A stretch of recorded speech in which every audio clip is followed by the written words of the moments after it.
Gómez Studio Family y Canal Televisión Cristo Vive presenta.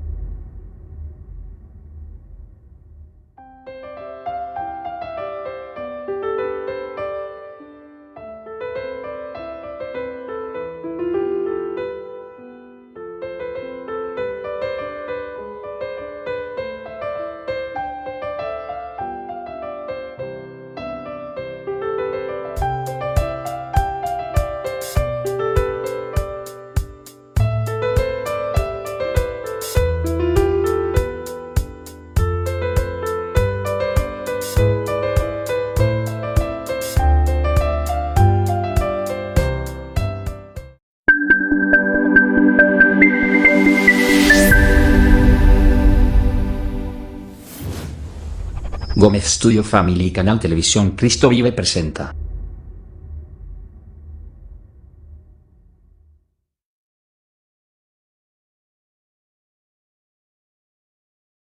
Genèse, chapitre 7.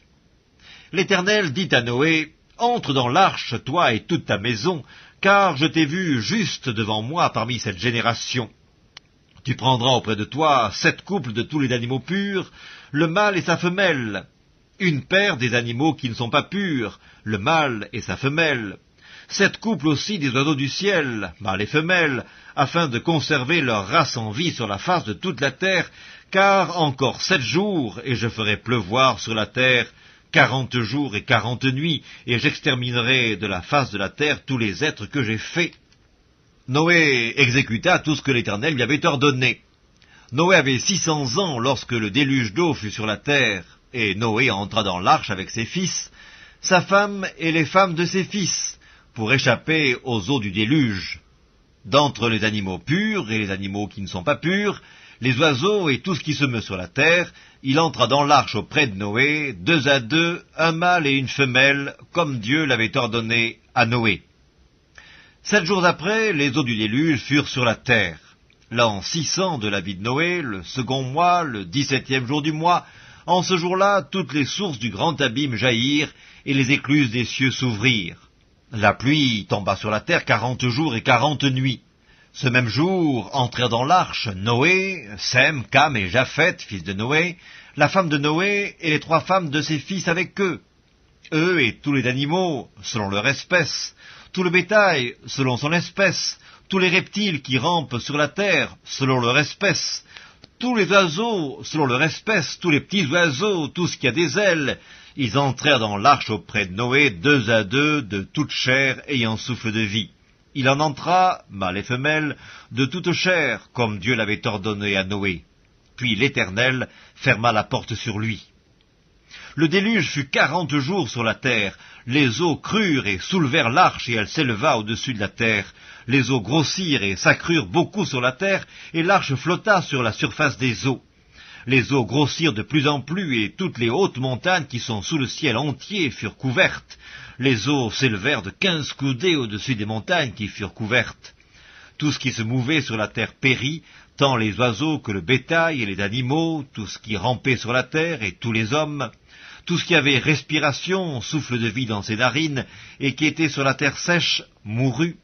Tous les êtres qui étaient sur la face de la terre furent exterminés, depuis l'homme jusqu'au bétail, aux reptiles et aux oiseaux du ciel, ils furent exterminés de la terre. Il ne resta que Noé et ce qui était avec lui dans l'arche. Les eaux furent grosses sur la terre pendant 150 jours. Genèse, chapitre 8. Dieu se souvint de Noé, de tous les animaux et de tout le bétail qui était avec lui dans l'arche. Et Dieu fit passer un vent sur la terre, et les eaux s'apaisèrent. Les sources de l'abîme et les écluses des cieux furent fermées, et la pluie ne tomba plus du ciel. Les eaux se retirèrent de dessus la terre, s'en allant et s'éloignant, et les eaux diminuèrent au bout de 150 jours. Le 7e mois, le 17e jour du mois, l'arche s'arrêta sur les montagnes d'Arara.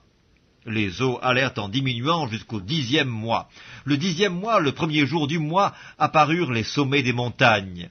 Au bout de 40 jours, Noé ouvrit la fenêtre qu'il avait faite à l'arche. Il lâcha le corbeau, qui sortit, partant et revenant, jusqu'à ce que les eaux eussent séché sur la terre. Il lâcha aussi la colombe, pour voir si les eaux avaient diminué à la surface de la terre. Mais la colombe ne trouva aucun lieu pour poser la plante de son pied, et elle revint à lui dans l'arche, car il y avait des eaux à la surface de toute la terre. Il avança la main, la prit et la fit rentrer auprès de lui dans l'arche. Il attendit encore 7 autres jours, et il lâcha de nouveau la colombe hors de l'arche. La colombe revint à lui sur le soir, et voici une feuille d'olivier arrachée était dans son bec. Noé connut ainsi que les eaux avaient diminué sur la terre. Il attendit encore 7 autres jours, et il lâcha la colombe, mais elle ne revint plus à lui. L'an 601, le premier mois, le premier jour du mois, les eaux avaient séché sur la terre. Noé ôta la couverture de l'arche, il regarda, et voici la surface de la terre avait séché. Le second mois, le 27e jour du mois, la terre fut sèche. Alors Dieu parla à Noé en disant, « Sors de l'arche, toi et ta femme, tes fils et les femmes de tes fils avec toi. Fais sortir avec toi tous les animaux de toute chair qui sont avec toi, tant les oiseaux que le bétail et tous les reptiles qui rampent sur la terre, qu'ils se répandent sur la terre, qu'ils soient féconds et multiplient sur la terre. » Et Noé sortit avec ses fils, sa femme et les femmes de ses fils. Tous les animaux, tous les reptiles, tous les oiseaux, tout ce qui se meut sur la terre, selon leurs espèces, sortirent de l'arche. Noé bâtit un autel à l'Éternel, il prit de toutes les bêtes pures et de tous les oiseaux purs, et il offrit des holocaustes sur l'autel. L'Éternel sentit une odeur agréable, et l'Éternel dit en son cœur, « Je ne maudirai plus la terre à cause de l'homme, parce que les pensées du cœur de l'homme sont mauvaises dès sa jeunesse, et je ne frapperai plus tout ce qui est vivant comme je l'ai fait. Tant que la terre subsistera, les semailles et la moisson, le froid et la chaleur, l'été et l'hiver, le jour et la nuit ne cesseront point. »